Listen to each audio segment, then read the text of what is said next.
Hi everyone, for today's lesson, we are going to learn how to complete the square to find the vertex of a parabola.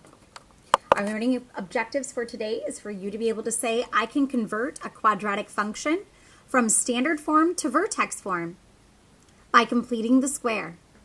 If you are able to put the parabola from standard form into vertex form, it will help you to identify the vertex very quickly.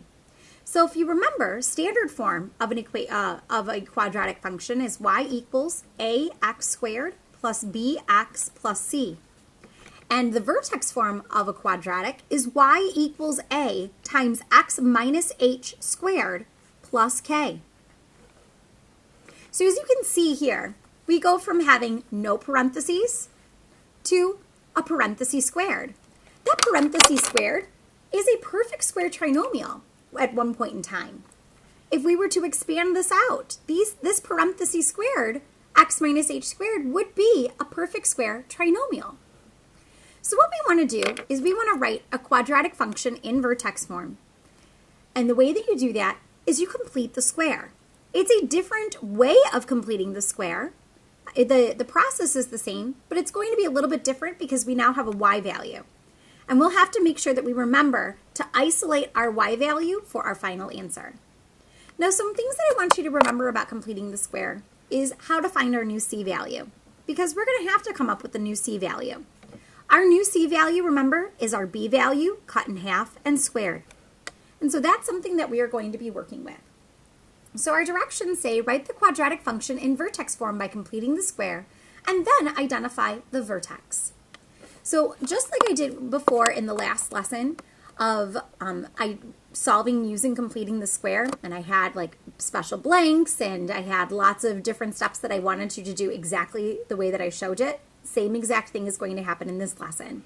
Please make sure that you are showing your work exactly the way that I'm showing you right now.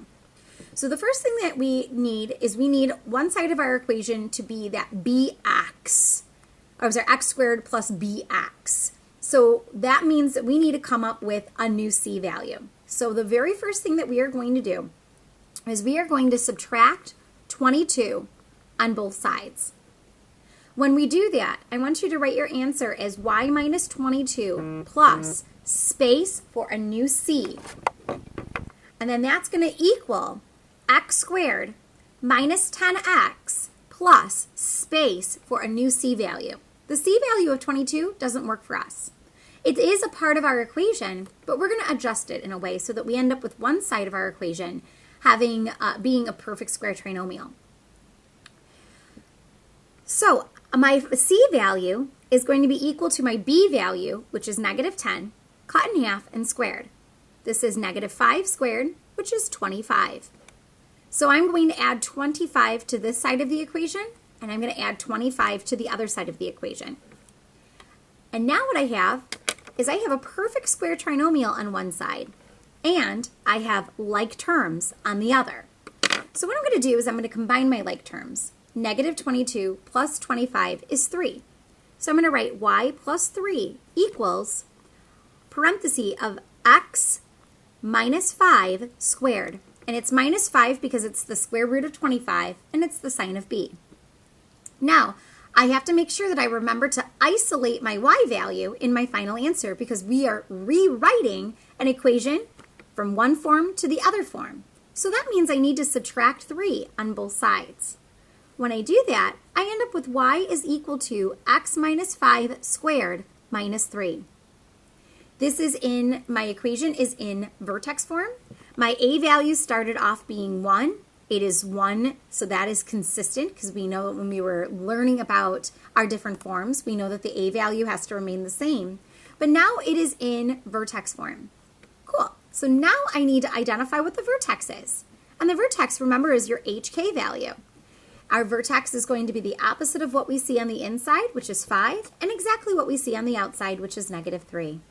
And these two pieces represent our answer.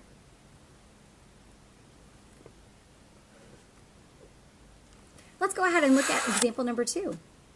In example number 2, we're going to do the same exact thing. I'm going to bring 95 to the other side so that I have an x squared plus bx on one side, and I need to come up with a new c value. Now, if 95 was already a perfect square number and we already had a PST on one side, we wouldn't have any work to show. But that's not the case this time around, so I'm going to start off by subtracting 95 on both sides.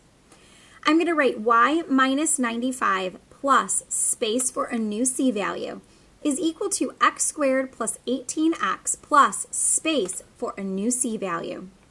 My c value is based on my b value. In this case, it's 18. 18 cut in half and squared. Half of 18 is 9. 9 squared is 81. So I'm going to add 81 to both sides of my equation. And now what we have on one side is we have a perfect square trinomial.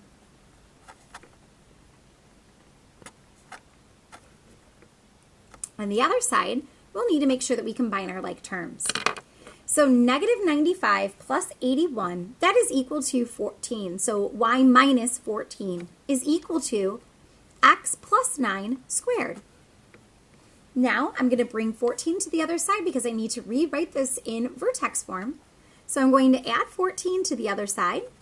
And when I do that, I end up with y is equal to x plus 9 squared plus 14, in which our vertex is going to be the opposite of what we see on the inside, which is going to be a negative 9, and exactly what we see on the outside, which is 14.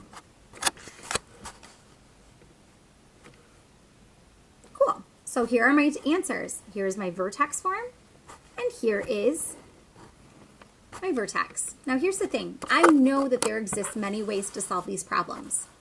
You could just do opposite of b over 2a, plug it back in, find the vertex, and rewrite your answer in vertex form. I know that that is absolutely a way that you could do this problem. However, this is a skill that I'm assessing you on. I want to be able to see that you can use the process of completing the square to obtain vertex form and the vertex. This is what I'm looking for when you are showing your work. There's going to be a lot of problems where there might be another approach. And a lot of times I'm going to be open to the many approaches that you might see and do a problem. However, for these problems, specifically, we need to use completing the square because that is the standard. Please go ahead and try the solo on your own and have that answer ready to go when we return in class. Now, I want to show you how to do example number 3. And when I show you how to do example number 3, I need you to watch what I'm about to do because I know that this is going to be a little bit different. All of the other examples of example 1, example 2, and even the solo, if you had paused the video and tried it on your own, all of these have an a value of 1. But we know as we've been working with quadratics that not every quadratic has an a value of 1. So how do you do this? Well, we also know that if we're going to do completing the square, we need an a value of 1. So when you have an a value of 5, well, that makes things a little bit more challenging. So please watch what I'm about to show you, and I'll try to make sure that I teach it relatively slow, and if you need to rewind, I completely understand. Here we go. I'm going to start off just like I did before, and I'm going to subtract 7 on both sides. And I'm going to write y minus 7 is equal to 5x squared plus 10x.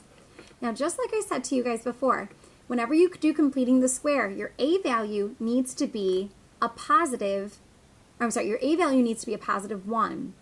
So what we're going to do is if you look at vertex form, there's an a value on the outside of our set of parentheses. I am going to factor out our a value of 5 between our two terms. So this is going to be y minus 7 plus space for a new c is equal to 5 times x squared plus 2x plus space for a new c inside of the parentheses. And the reason why it needs to be inside of the parentheses is because I'm factoring out a 5 from our two terms, and inside of this parentheses needs to turn into a perfect square trinomial so that I can keep that 5 on the outside and eventually be able to rewrite it as an x minus h squared, as a binomial squared. So my new b value is 2, and to find my new c value, My C value is my B value, which is 2, cut in half, and then squared. 1 squared is 1. So I am going to put 1 on the inside of the parentheses. But be very, very careful. If I were to multiply 5 back out, I would end up with 5x squared plus 10x plus 5. So I am not adding 1 in this space. I'm actually adding 5. Let me explain that again. I factored out my A value of 5, and I need the inside of my parentheses to be a perfect square trinomial. So I used my B value of 2, and I found my new C value of 1. But I really and truly didn't add 1 to the side. I actually added the number 5. So you take your A value and you multiply it by the new C value inside, and that is the number that you're going to add on the other side, because it's all about a balancing game. We really didn't add 1, we added the number 5. So now I'm going to combine my like terms, and I have inside a PST. So I'm going to write y minus 2 is equal to 5 times x plus 1 squared. Now, just like before, I'm going to add 2 to the other side. And when I do that, I end up with y is equal to 5 times x plus 1 squared plus 2, in which my vertex is going to be located at -1, 2. It's the opposite of what you see on the inside and exactly what you see on the outside.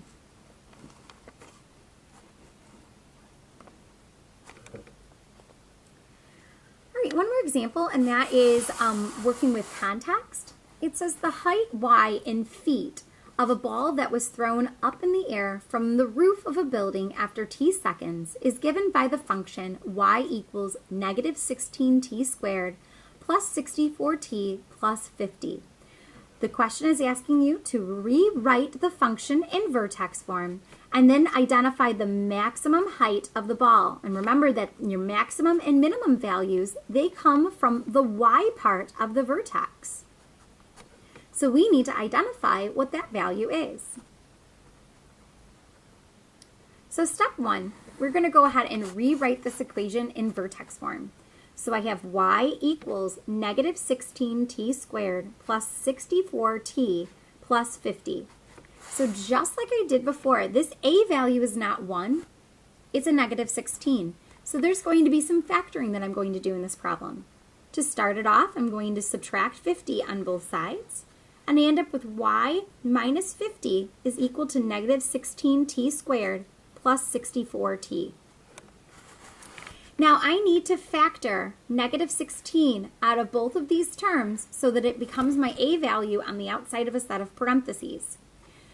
So I'm going to write y minus 50 plus space for a new c value is equal to -16 times t squared, and 64 divided by -16 is a -4. So I'm going to write minus 4t plus space for a new c value.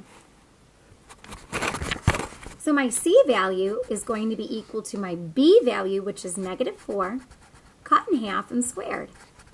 That is -2 squared, and -2 squared is 4. So I'm going to add 4 on the inside, but please be careful. I didn't really add a 4.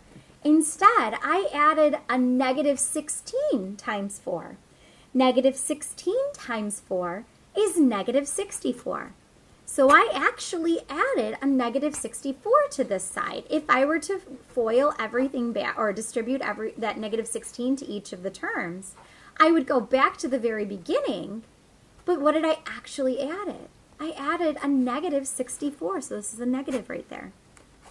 So now I'm going to go ahead and combine my like terms, and I have y minus 50 plus -64 is 114. That is equal to -16 times, because this is a perfect square trinomial, I need to rewrite it as a parenthesis squared of t minus 2 squared. Now remember, we have to get y alone, so I'm going to add 114 to the other side. And when I do that, I end up with y is equal to negative 16 times t minus 2 squared plus 114. So now that it's in vertex form, my vertex is located at 114. And we're interested in what was the maximum height, and that maximum height is 114. So we're going to write in words, because whenever you have a story problem, we always give our answer in words. The max height of the ball